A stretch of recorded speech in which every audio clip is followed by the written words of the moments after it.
शुरुआत में जब परमेश्वर ने आकाश और पृथ्वी को बनाया, तब सब कुछ पूर्ण था।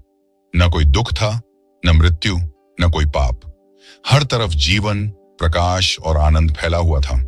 और उसी सुंदरता के बीच परमेश्वर ने एक अद्भुत बगीचा लगाया, ईडन का बाग। वह स्थान इतना सुंदर था कि स्वर्ग जैसा प्रतीत होता था। उस बाग के बीच में परमेश्वर ने दो विशेष वृक्ष लगाए। एक था जीवन का वृक्ष और दूसरा था भले और बुरे के ज्ञान का वृक्ष। जीवन का वृक्ष अमृता का प्रतीक था। जो उससे फल खाता वह सदा जीवित रहता। परमेश्वर ने मनुष्य को मिट्टी से बनाया और अपनी सांस उसके भीतर फूंकी। इससे मनुष्य जीवित प्राणी बन गया। उसने उसका नाम आदम रखा और उसे ईडन के बाग में रखा ताकि वह उसकी देखभाल करे। परमेश्वर ने आदम से कहा, तू बाग के हर वृक्ष का फल खा सकता है, परंतु भले और बुरे के ज्ञान के वृक्ष का फल न खाना, क्योंकि जिस दिन तू खाएगा उसी दिन मर जाएगा। यह वचन परमेश्वर की आज्ञा थी और साथ ही प्रेम की परीक्षा भी। आदम अकेला था, इसलिए परमेश्वर ने कहा, मनुष्य का अकेला रहना अच्छा नहीं। फिर उसने आदम की पसली से एक स्त्री बनाई। उसका नाम हव्वा रखा गया। अब ईडन में प्रेम और आनंद पूर्ण था। दिन बीतते गए। आदम और हव्वा परमेश्वर के साथ चलते, बात करते और आनंद लेते। उनके बीच कोई भय नहीं था, कोई पाप नहीं। वे नग्न थे पर उन्हें लज्जा नहीं थी, क्योंकि उनके बीच निष्कपटता थी। हर सुबह वे जीवन के वृक्ष के पास बैठते और परमेश्वर की उपस्थिति का अनुभव करते। वह वृक्ष उनके लिए जीवन और अनंतता का प्रतीक था। परंतु स्वर्ग में भी एक ऐसी शक्ति थी जो ईर्ष्या से भरी थी। वह था शैतान, जो पहले परमेश्वर का दूत था पर अभिमान में गिर गया। उसने सोचा, मैं भी परमेश्वर के समान बनूं, और अब वह चाहता था कि मनुष्य भी उसी गलती में गिर जाए। उसने एक योजना बनाई, छल और झूठ की। एक दिन हव्वा बाग में अकेली थी। वह भले और बुरे के ज्ञान के वृक्ष के पास पहुंची। तभी एक सर्प आया जो चालाक और चालबाज था। उसने हव्वा से कहा, क्या सच है कि परमेश्वर ने कहा तुम किसी भी वृक्ष का फल नहीं खा सकती? हव्वा बोली, नहीं, केवल उस वृक्ष का फल नहीं खाना है, नहीं तो हम मर जाएंगे। सर्प ने झूठ बोला, तुम नहीं मरोगी, बल्कि जब तुम इसका फल खाओगी तुम्हारी आंखें खुल जाएंगी। तुम परमेश्वर के समान हो जाओगी, जो भला और बुरा जानता है। यह बात हव्वा को आकर्षक लगी। उसने देखा, फल सुंदर है, स्वादिष्ट लगता है और ज्ञान देगा। हव्वा ने वह फल तोड़ लिया और खा लिया। फिर उसने आदम को भी दिया और उसने भी खा लिया। और तभी उनकी आंखें सच में खुल गईं, परंतु अब उन्होंने अपने भीतर पहली बार पाप और लज्जा को महसूस किया। वे दोनों नग्न होने के कारण शर्मिंदा हुए और उन्होंने अंजीर के पत्ते लेकर अपने लिए वस्त्र बनाए। परमेश्वर बाग में आया और पुकारा, आदम, तू कहां है? आदम बोला, मैंने तेरी आवाज सुनी और डर गया। अब डर, जो पहले कभी न था, मनुष्य के भीतर आ चुका था। परमेश्वर ने कहा, क्या तूने उस वृक्ष का फल खा लिया जिससे मैंने मना किया था? आदम बोला, इस स्त्री ने मुझे दिया। हव्वा बोली, सर्प ने मुझे धोखा दिया। और परमेश्वर ने कहा, अब सर्प शापित रहेगा और तू अपने पेट के बल चलेगा। परमेश्वर ने हव्वा से कहा, तू प्रसव में पीड़ा पाएगी और तेरा मन तेरे पति की इच्छा में रहेगा। आदम से कहा, अब भूमि तेरे कारण शापित हुई, तू मेहनत से रोटी खाएगा। और फिर परमेश्वर ने कहा, मनुष्य मिट्टी से बना है और मिट्टी में लौटेगा। परमेश्वर ने आदम और हव्वा को बाग से निकाल दिया, क्योंकि अगर वे फिर से जीवन के वृक्ष का फल खा लेते तो वे हमेशा के लिए अपने पाप की अवस्था में अमर हो जाते।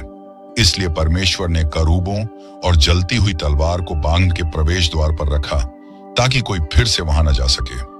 और इस तरह जीवन का वृक्ष मनुष्य से छिपा दिया गया। पर यह अंत नहीं था, क्योंकि परमेश्वर का प्रेम समाप्त नहीं हुआ था। वह अब भी चाहता था कि मनुष्य फिर से जीवन पाए, पर रास्ता अब कठिन था। एक योजना की शुरुआत होने वाली थी। पतन के बाद छिपा हुआ वृक्ष और परमेश्वर की योजना की शुरुआत। जब आदम और हव्वा ईडन से निकाले गए, उन्होंने पहली बार दुनिया की कठोरता को महसूस किया।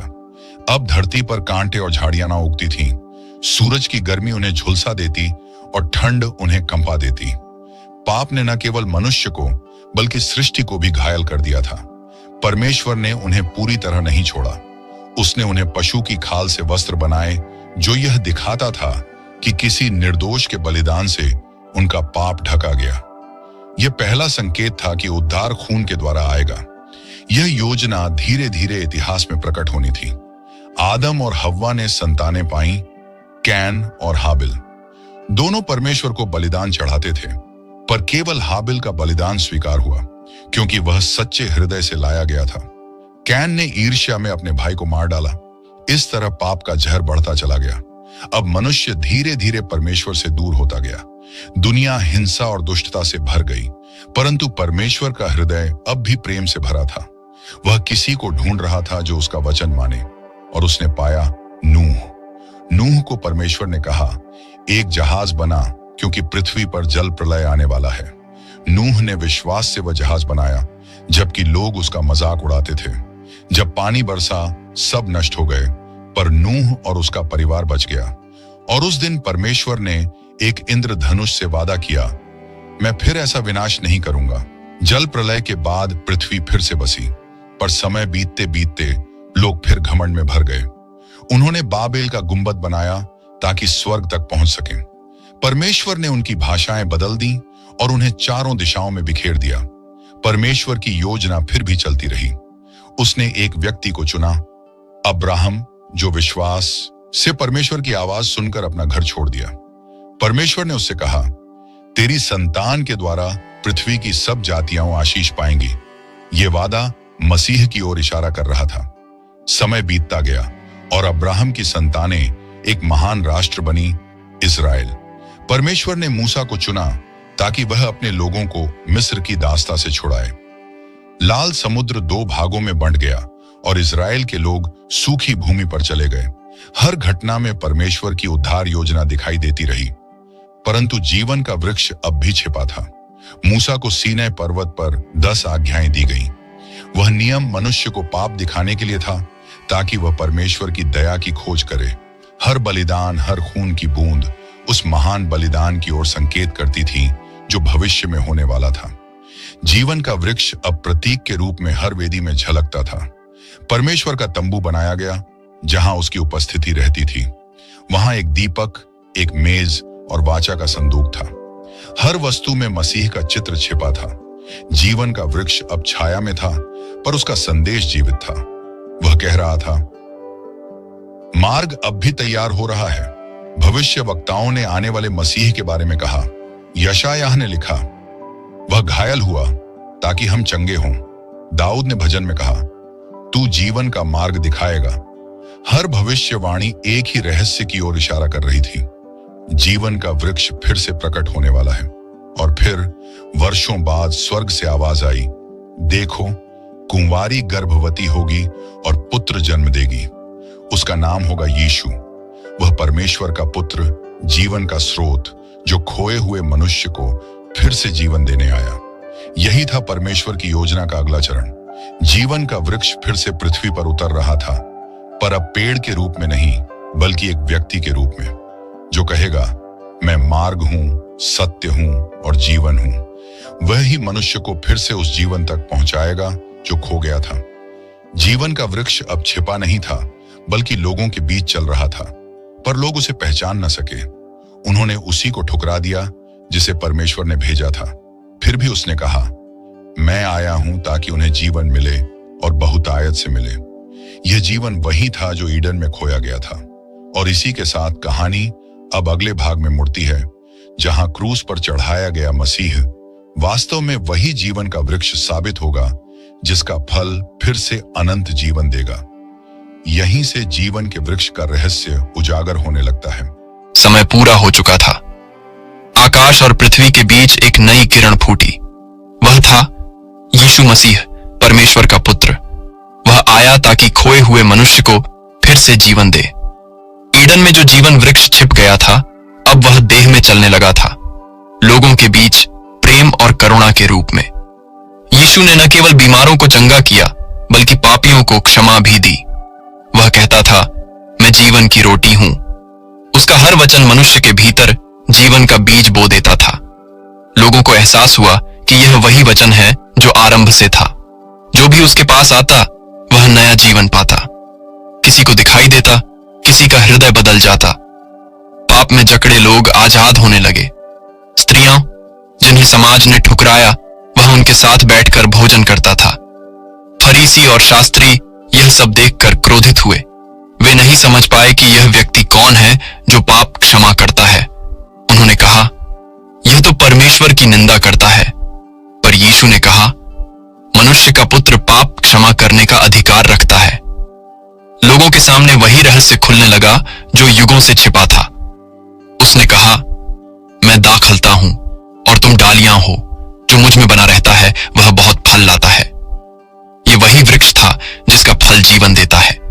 अब मनुष्य फिर से उस वृक्ष से जुड़ सकता था, लेकिन एक कीमत चुकानी थी, और वह कीमत थी बलिदान। एक रात जब वह अपने चेलों के साथ था, उसने रोटी तोड़ी और कहा, यह मेरा शरीर है जो तुम्हारे लिए तोड़ा जाता है। फिर प्याला लेकर कहा, यह मेरा लहू है, नई वाचा का। वह जानता था कि अब समय आ गया है।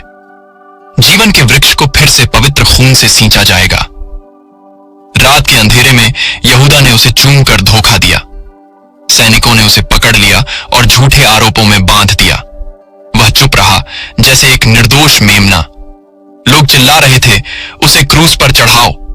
पर वह जानता था यह उसी योजना का हिस्सा है जो ईडन से शुरू हुई थी।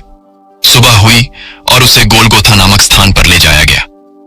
वह भारी क्रूस उठाए चला। भीड़ उसे ताने मार रही थी। हर कदम पर वह उस पथ पर जा रहा था जहां से जीवन फिर से बह निकलेगा। सैनिकों ने उसके हाथों और पैरों में कीलें ठोकी और फिर क्रूस को ऊंचा उठाया गया। धरती कांप उठी, आकाश अंधकारमय हो गया। मंदिर का पर्दा ऊपर से नीचे तक फट गया। यीशु ने पुकारा, पूरा हुआ, और उसने अपनी आत्मा पिता के हाथों में सौंप दी। उसी क्षण जीवन के वृक्ष की जड़ें फिर से धरती में लग गईं। उसका लहू बहा और वह लहू सबके उद्धार का बीज बना। यह वही जीवन था जो आदम ने खो दिया था। अब कोई भी जो मसीह में विश्वास करे वह फिर से जीवन पा सकता था। क्रूस जो एक सज्जा का प्रतीक था, अब जीवन का वृक्ष बन गया। 3 दिन बाद वह मृतकों में से जी उठा। समाधि खाली थी, पत्थर हट चुका था।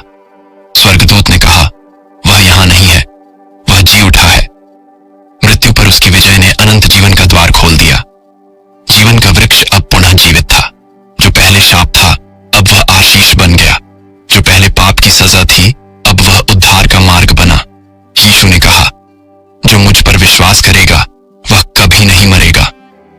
यह वही जीवन था जिसकी झलक ईडन में थी। अब वह सबके लिए खुल गया था। पर रहस्य अब भी पूरा नहीं खुला था, क्योंकि जीवन का वृक्ष केवल आत्मिक रूप से खुला था, भौतिक रूप में नहीं।